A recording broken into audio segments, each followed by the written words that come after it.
concern the video will try to answer is when. When could mean a lot of different things. Most of the people, when think of the word when, they will affiliate that with timing. When, in terms of timing, should I do that one thing in Tango? And although that may not necessarily fulfill the answer that we're seeking, it's definitely part of what we're trying to discover. For the purpose of the video, I'm going to use only 2 or 3 figures. I'll start with a basic where we go back on the right, back on the left, back on the right, side step, and then we'll get into a promenade. Right foot will be free, and we're going to go forward on the right, forward on the left, we'll swivel, and then we're going to go back side feet together, where the back crisscrosses, the right foot crisscrosses to the left. And then one more figure for the purpose of this video. We're going to have step with a flick to the left, crisscrossing with flick to the right, and once again crisscrossing to go back, side, and then feet together. That particular step could be done in very different ways and variations and so forth. So the first thing that we will try to understand is space. So when thinking of Tango, Tango does not have rise and fall. Since Tango has no rise and fall, what do? Well, we stay flat, right? So if there were ceilings, low ceilings that we need to dance into a room with low ceilings, will always be here. So no matter what we do in terms of steps, we'll always stay kind of compressed for the most part. When you compress, the compression in Tango in general happens for a reason. So it is not just to stay low and to take small steps, but in fact we're usually trying to create a very solid amount of movement. So if you compress, that gives you opportunity to reach probably 2, 3, 4 times as much as if you were to stay vertical. When our knees are hyperextended and we kind of keep ourselves vertical, the range of motion is limited to our knees, right? To the length of our legs. Now, if we compress, then obviously that's going to expand the step significantly. Now, expanding the step does not mean hyperextension, because then it's difficult to recover the steps. However, for every single person, how much space they can take is very different. That varies based on structure in general, as well as awareness of lowering and what to do when lower. When we think of space, the basic essence of it, and what I would typically tell a person is take more space. Take more space, max out yourself. So when you're moving backwards, for example, it is important that you will create more space before you move the spine over the foot that was moving in the first place. If I go to the basic with the first 2 figures that I've shown so far, I would make sure that I open space, yet keeping the spine connected to my partner. So if I get into a frame, I'm connecting with my partner, I'll reach back based on my physical abilities, and then after that I will roll over the foot. And that will repeat over and over again with the steps needed. A common mistake, and that's where the space often is being lost, is when dancers start moving their upper body and spine with the foot simultaneously, almost at the same time. What that does is that basically creates tiny, tiny, tiny steps. Now, the question when, and music are very well, extremely interconnected, related to the space we create. Because as soon as we expand the step of ours and we start basically maxing out ourselves, then everything that we do changes structurally.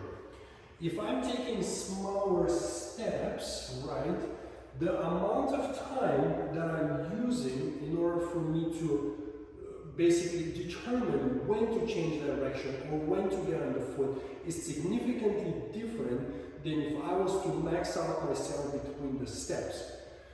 Tango, every single beat has a certain length, just like any other style of dance. If you were to dance on a single beat in tango, usually that means quick. If you were to combine two beats, usually that means slow. Well, slow and quicks are different in a sense, because when you're dancing a quick, you have less time than if you were to dance a slow.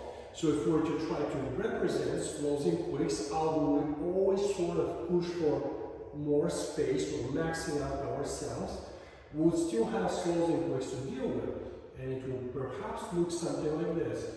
Slow, slow, quick, quick, slow, slow, slow, quick, quick, slow, more or less. So, trying to max out yourself in general is an absolute must. Understanding that you still have to deal with the spacing and music, the way they're interconnected, is very important. When you're dancing, for example, the step with the flicks or step point or step flare, it is important still to have that space in mind. So if I take a forward step, that would be a good size step versus a drop and point, a drop and point. This will be decent size step before I move to the next piece. I don't think that tango should have anything particular dance small, unless a quick change is needed and then transition. If it's an ordinary step, which I do believe this is one of those ordinary steps, I would probably try to create a good amount of space and train myself to move more versus a step point, a step point, a step point. So space, very much related with when. Next thing in line is music. So listening to the music, if you were to dance a basic, just a basic, you have slow, slow, quick, quick, slow. Everyone starts with those slow, slow, quick, quick, slow. Unless you're dancing ballroom dancing where there are obviously different combinations. But American smooth, it's a slow, slow, quick, quick, slow for the first God knows how long. When you're dancing a slow, slow, quick, quick, slow, the music will determine the speed of yours, and it's going to determine the changes when they occur. So if you connect music with space, that's going to give you when something needs to happen. When do I need to change the direction of mine will be dictated by the music. Number one, music is always the boss. Music always dictates what happens. But the spacing that I create is going to help me with the transitions. How fast or how slow I get on the foot, how much space I create, where I am related to my partner, because if I just drop my feet, my connection will fluctuate in a different way versus if I create more space, which is what we desire. So music is the next piece of the puzzle that we need to connect in order for us to understand when. So we talked about space, the way that it connects with when, and we talked about music. Next thing in line is footwork. Now, there's no rise and fall. That to a degree, I guess, simplify or makes things more complicated. Because if there's a rise and fall, and if every now and then we screw up the rise and fall, that could be a good excuse, I guess, right? Now, when you're dancing flat, everything ideally, at least in, I would say, bronze and silver level, should kind of keep you same pace, right? Keep you same pace. When you're dancing a forward step, heel lead is a must. So if you were to take a forward step, you would dance toe, bow, flat, heel, and then you If you were to dance sideways, it's always a toe. If you change your weight, you change to the inside part of the foot, and then you get on the foot. You can perhaps have only a point and then exit from the transition. You also have a backward step. The backward step is always a toe to flap rolling action. And out of those three directions, right, forward, sideways, or backwards, may sound not that difficult to master. Now we need to get under consideration every brushing that must happen between our steps. With that being said, if I use the step points figure, we will start from here, and you can see that my right foot is free. This will be the forward combination, of course. So what I'm going to do before I take my heel lead forward, because the forward step, I first need to close my feet. Because I'm about to pass the right foot forward, I shouldn't use a shortcut by stepping forward. I must actually close my feet and then take a proper heel lead. If you combine it with the space and the music, this would be quick. So although it's a quick action, there's a proper footwork going on, there's a space going on, there should be a good amount of space, right?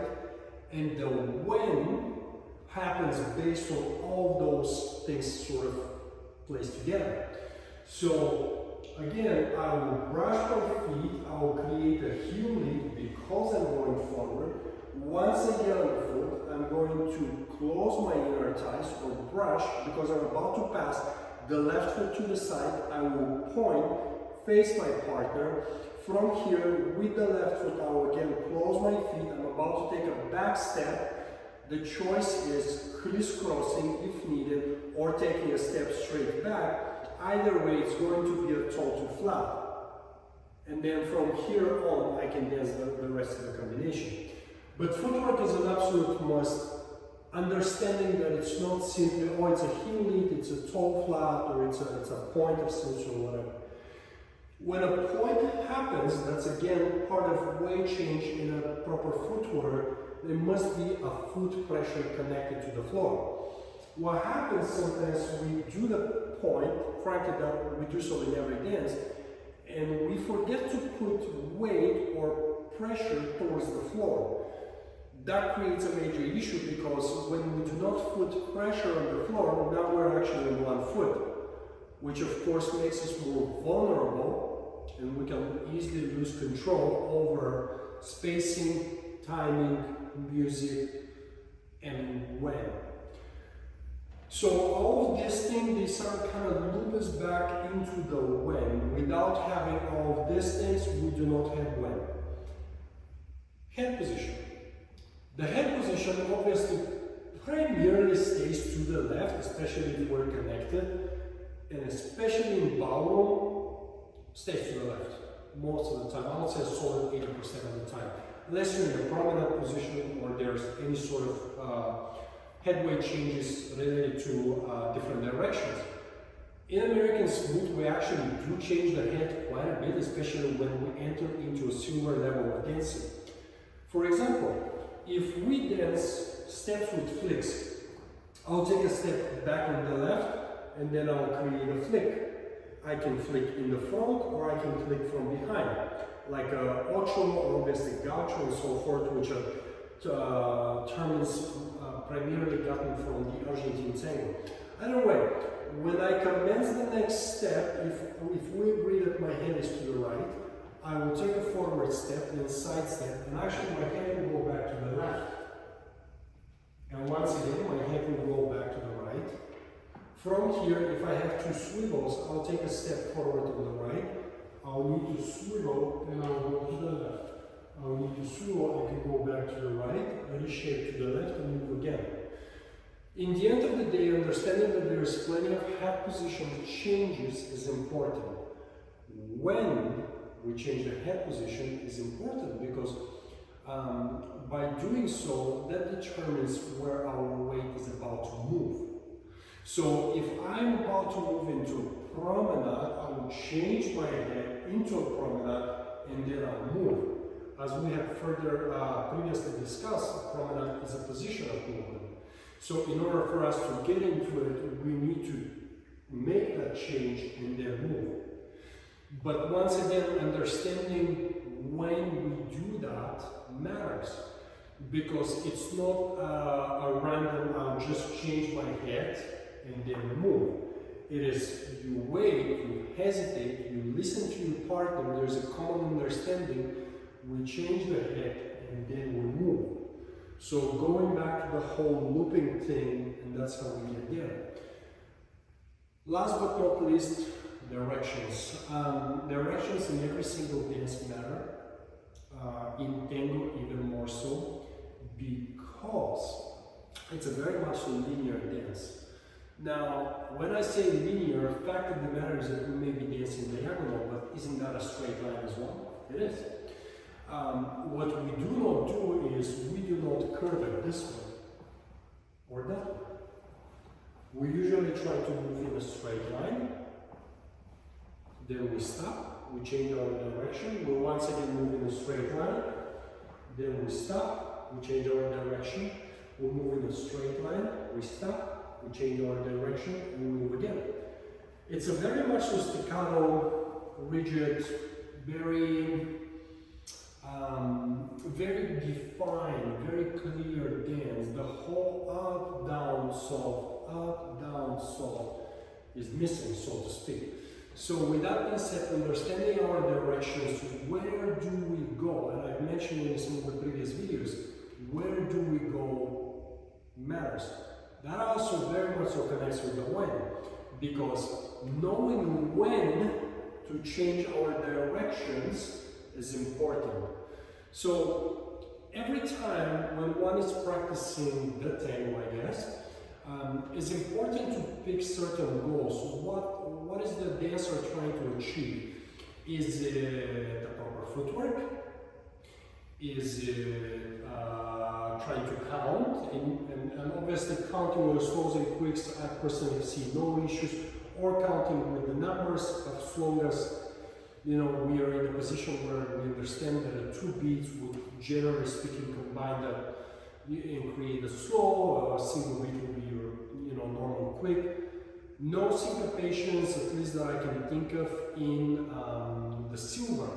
But in general, you want to make sure that you're creating clear and very much understandable approach of practicing, instead of, I'm just going to practice my steps, whatever that means. So what is the goal? Very important to build the when, because a follower especially should always be in a position to wait, to hesitate, to change, and then to move, versus attempting. I'm a firm believer that if a follower commences the step, it is very difficult to adjust and make a change. And because tango is sharper, faster, more assertive than a waltz, it is even more difficult to adjust and to make that change.